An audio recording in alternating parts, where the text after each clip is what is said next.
욥기 4장. 대만 사람 엘리바스가 대답하여 이르되 누가 네게 말하면 네가 실증을 내겠느냐?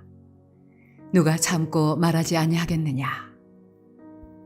보라, 전에 네가 여러 사람을 훈계하였고 손이 늘어진 자를 강하게 하였고 넘어지는 자를 말로 붙들어 주었고 무릎이 약한 자를 강하게 하였거늘 이제 이 일이 네게 이름에 네가 힘들어하고 이 일이 네게 닥침에 네가 놀라는구나. 내 경외함이 내 자랑이 아니냐? 내 소망이 내 온전한 길이 아니냐? 생각하여 보라. 죄 없이 망한 자가 누구인가? 정직한 자의 끊어짐이 어디 있는가? 내가 보건대 악을 밭갈고 독을 뿌리는 자는 그대로 거두나니 다 하나님의 입기운에 멸망하고 그의 콧김에 사라지느니라. 사자의 우는 소리와 젊은 사자의 소리가 그치고 어린 사자의 이가 부러지며 사자는 사냥한 것이 없어 죽어가고 암사자의 새끼는 흩어지느니라. 어떤 말씀이 내게 가만히 이르고 그 가느다란 소리가 내 귀에 들렸었나니 사람이 깊이 잠들 즈음 내가 그 밤에 본 환상으로 말미암아 생각이 번거로울 때에 두려움과 떨림이 내게 이르러서 모든 뼈마디가 흔들렸느니라. 그때 영이 내 앞으로 지나매 내 몸에 털이 쭈뼛하였느니라.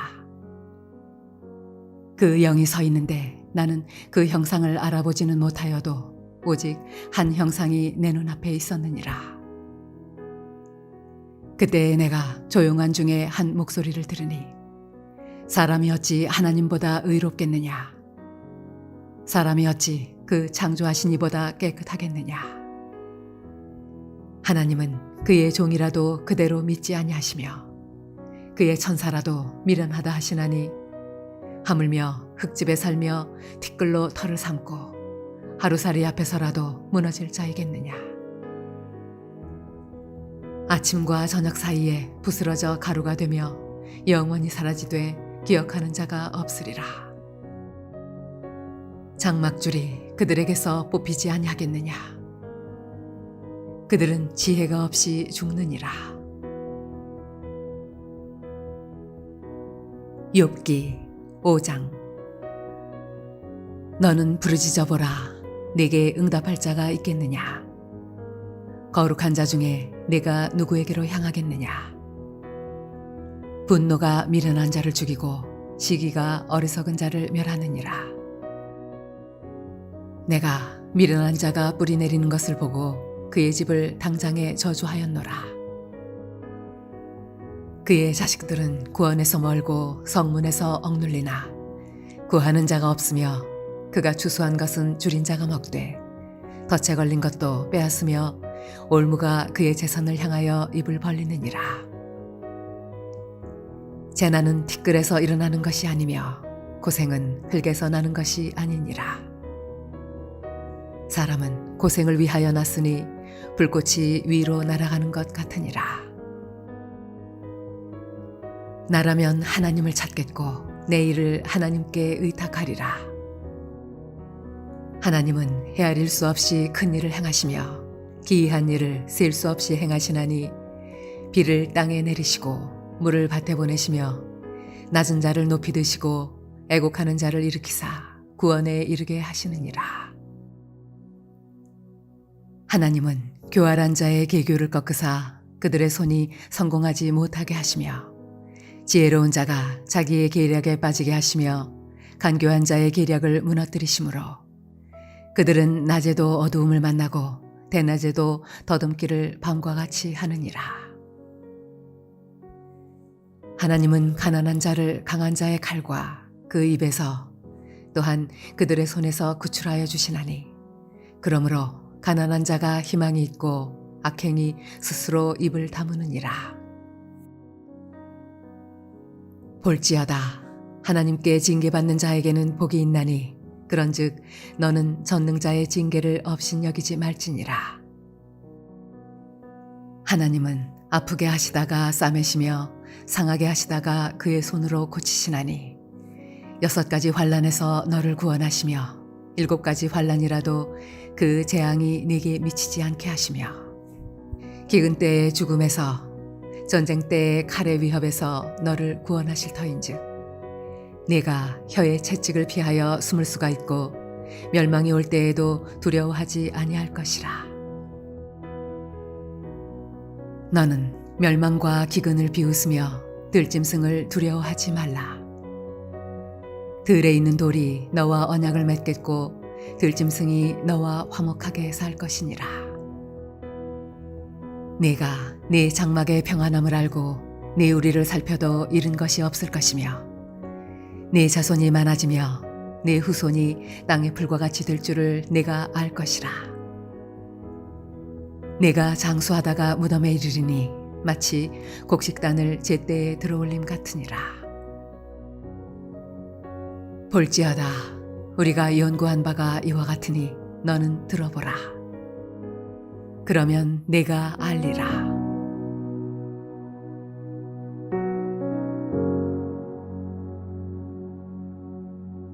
할렐루야. 오늘 하루도 하나님의 은혜 가운데 믿음으로 승리하는 삶을 살아가시기를 소원합니다. 오늘 우리가 읽은 이 본문의 말씀은 욥이 하나님 앞에 큰 고난을 당함으로 인해 3장에 자신의 생일을 저주하는 욥의 독백에 대한 엘리바스의 변론입니다. 결론적으로 이야기하자면 엘리바스는 욥이 당한 고난은 까닭없는 것이 아닌 자신의 죄로 인한 것으로 욥이 당한 이 고난은 인과응보의 결과다라고 주장하고 있는 것입니다. 특별히 3절부터 5절 말씀에 과거 타인을 위로하고 훈계하던 욥 자신이 지금 자신에게 닥친 고난으로 인해 절망함으로 탄식에 빠진 모습을 보이자 욥이 했던 과거의 모습을 상기시킴으로써 그의 지금의 모습을 비판하고 있는 것입니다. 또한 7절부터 11절까지의 말씀을 통해 악한 자가 받을 보응에 대해 사자의 비유를 들어 설명함으로써 욥의 몰락과 그가 당하고 있는 고난이 하나님 앞에 악한 모습이 있기 때문에 그에 대한 보응의 결과임을 강조하고자 한 것입니다. 그 당시 사람들은 어려움과 고난을 당하면 그것은 고난당하는 사람의 죄의 결과로 인해 하나님께서 보응하시는 것으로 인식하고 있었습니다. 그러나 분명한 것은 1장과 2장에 나타나듯이 욥의 고난은 결코 그의 죄에 대한 결과가 아닌 믿음으로 의롭게 살아가고자 하는 그런 동기의 그 욥의 삶에 사탄이 시험한 것이고 하나님께서 그 시험을 허락하셨다라는 사실입니다. 인간은 누구나 세상을 살아가다 보면 한 번 이상의 고난을 만나게 됩니다. 그런데 중요한 것은 자신이 만난 고난이 죄에 대한 하나님의 보응만은 아니라는 사실을 우리가 기억해야만 합니다. 야고보서 1장 13절 말씀에 보면 이렇게 말씀하고 있습니다. 사람이 시험 받을 때에 내가 하나님께 시험을 받는다 하지 말지니 하나님은 악에게 시험을 받지도 아니하시고 친히 아무도 시험하지 아니하시느니라 라고 말씀을 하고 있습니다. 또한 고린도전서 10장 13절 말씀에 보면 사람이 감당할 시험 밖에는 너희가 당한 것이 없나니 오직 하나님은 미쁘사 너희가 감당하지 못할 시험을 당함을 허락하지 아니하시고 시험 당할 즈음에 또한 피할 길을 내사 너희로 능히 감당하게 하시느니라 라고 말씀하고 있습니다. 고난에는 물론 죄에 대한 결과도 있고요. 고난을 통해 하나님의 역사와 영광을 나타내게 하시려는 것도 그런 목적도 있고요. 또한 인내함으로 잘 감당하여서 신앙의 성숙을 이뤄내는 이 과정을 위한 고난도 있다라는 것입니다.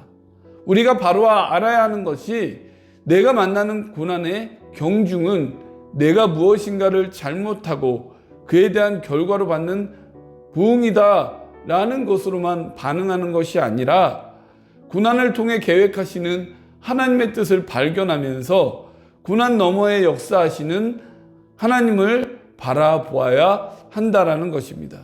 어찌 보면 욥은 인간이 만날 수 있는 최악의 고난을 겪었습니다. 그러나 이것은 고린도전서 10장 13절의 말씀처럼 욥이 감당할 수 있는 시험의 무게였던 것이고요.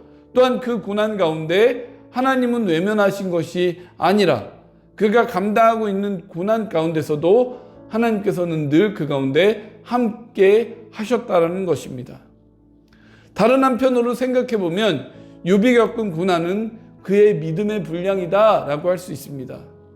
그러기에 하나님은 사탄을 통해 그 시험을 허락하신 것이죠. 또한 그 과정을 통해 인내하고 믿음을 지켜 나갔을 때에 그에게 42장의 결과와 같은 하나님의 놀라운 축복이 또한 있었음도 우리는 기억해야만 합니다. 어떻게 보면 욥에 대한 이 엘리바스의 반응은 당연한 것으로 여겨질 수도 있습니다. 누구보다 하나님 앞에 의롭고 정직하게 행하고 다른 사람을 위로하고 훈계하던 욥이 다른 사람이 겪기 힘든 고난을 한꺼번에 감당하게 되었으니 이것이 죄에 대한 하나님의 심판이라고 생각하지 않겠습니까? 하나님을 믿는다고 해서 고난을 겪지 않는 것은 아닙니다. 고난이라는 것은 믿는 자이든 믿지 않는 자이든 누구나 겪게 되는 것입니다. 하지만 중요한 것은 이 고난을 만났을 때 우리의 태도 또한 고난을 바라보는 시각인 것입니다. 내가 겪고 있는 고난을 엘리바스처럼 나의 죄로 인한 하나님의 보응으로 볼 것이냐, 아니면 이 고난 가운데 분명한 하나님의 계획과 목적이 있고 또한 그 가운데 역사하심이 있다라는 이러한 시각으로 볼 것이냐에 따라서 그 반응과 결과는 달라지게 될 것입니다. 고난 자체가 인생에 유익한 것은 아닙니다. 시편 119편 71절 말씀을 보면 고난당한 것이 내게 유익이라 라고 말씀하고 있죠. 그런데 여기서 고난당한 것이 내게 유익이라 라고 고백하는 것은 고난 자체가 그 인생에 유익한 것이 아니라 고난이라는 이 과정을 통해서 하나님을 믿으며 나아갈 때에 그것이 자기 인생에 유익이 된다는 것입니다. 그 가운데 하나님의 역사를 발견할 수 있게 되고요. 또한 그것을 인내함으로 참고 견디며 나아감을 통해 자신의 신앙의 성숙을 이룰 수 있는 과정이기 때문에 그것을 고난의 유익으로 보게 된다는 것이죠. 끝까지 믿음으로 견디고 인내하며 인간의 시각으로서의 반응이 아닌 하나님의 시각에서 바라보며 반응하는 자에게 또한 그것이 신앙의 성숙을 이루는 유익이 되는 것이고요. 또한 최후에 욥이 하나님 앞에 받은 축복처럼 우리가 하나님 앞에 받는 축복의 요소가 된다는 이 사실들을 우리가 기억해야만 할 것입니다. 이러한 관점으로 우리가 만나는 고난을 바라보고 반응함으로써 하나님의 축복의 역사를 경험하는 우리의 삶이 되시는 우리의 모습이 되시기 바라고요. 지금 우리가 고난을 겪고 있습니까? 어려움을 당하고 있습니까? 우리가 이 가운데 하나님을 바라보며 끝까지 참고 견디며 인내하는 삶 속에서 욥이 받았던 축복의 역사와 삶이 우리 가운데도 동일하게 이루어지는 하나님의 역사와 은혜와 축복이 넘치는 우리의 삶이 되시기를 주님의 이름으로 간절히 축원을 드립니다. 기도하시겠습니다. 사랑의 하나님, 때때로 우리가 만나는 고난과 인생의 시련이 있음을 아버지 앞에 고백합니다. 그러한 모습 속에서도 우리가 하나님을 날마다 바라보며 의지하며 신뢰함을 통하여 욥이 겪었던 그런 고난 가운데 믿음을 지켜나감을 통해 하나님의 축복의 역사를 경험하였던 것처럼 우리도 이러한 삶 가운데서 하나님의 축복의 역사를 경험하며 나가는 우리의 삶이 되게 하여 주시고 끝까지 인내하고 참고 견디며 승리하는 우리의 삶이 될 수 있도록 우리를 붙잡아 주시고 인도하여 주옵소서. 오늘 하루의 삶 속에서도 우리와 동행하시고 함께하여 주시는 하나님의 역사와 은혜를 우리가 기대하고 소망하며 이 모든 말씀 우리를 구원하여 주신 예수님의 이름으로 기도하옵나이다. 아멘.